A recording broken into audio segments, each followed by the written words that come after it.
travaille beaucoup sur le syncrétisme, et il y a un mot que je citerai pour définir le syncrétisme, c'est le mot leurre. C'est un mot, c'est le leurre, ce sont des leurres. Et actuellement, je travaille sur 3 grands leurres: la langue anglaise, le christianisme et le droit constitutionnel. On y reviendra.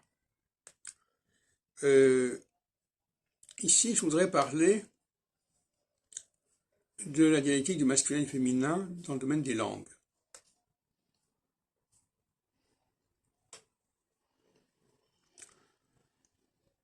Pour moi, il y a un rapport entre langue, linguistique et anthropologie. Une langue est porteuse d'une anthropologie.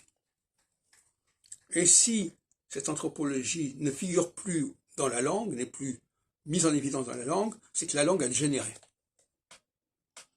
Si par exemple l'anthropologie du masculin et féminin ne figure plus dans une langue, c'est que cette langue a dégénéré. C'est le cas de l'anglais. L'anglais ne marque plus le masculin et le féminin pour les adjectifs, de façon définitive.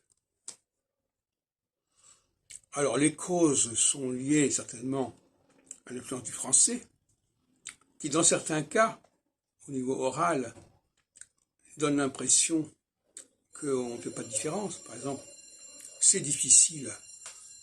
Difficile, ça peut être aussi bien masculin que féminin. Mais ce sont des exceptions.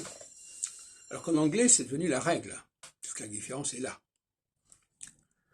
Et c'est pour ça que je dis que l'anglais est un leurre. Et c'est une erreur aussi, si ça peut rimer, effectivement. Et l'hébreu n'échappe pas complètement à cette problématique de l'erreur.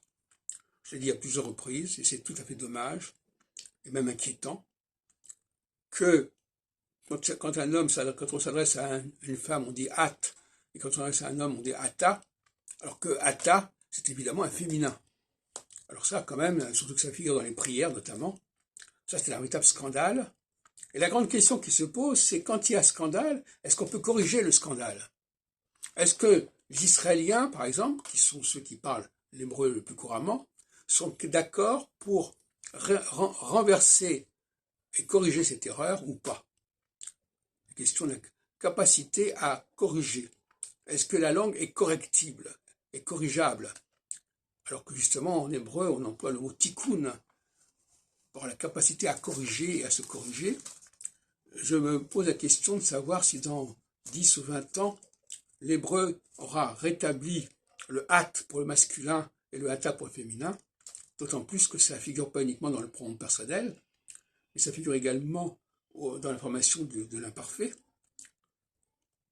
Afta, est-ce que c'est tu as aimé à une femme ou à un homme?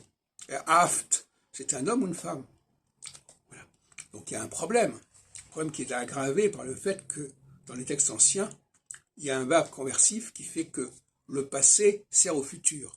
Et donc dans le schéma Israël, afta, c'est tu aimeras, c'est traduit par tu aimeras, et ça veut dire en fin de compte, tu as aimé, mais avec le verbe conversif, mais en plus, Va'afta, ça s'adresse normalement à une femme, et là, en l'occurrence, c'est un homme.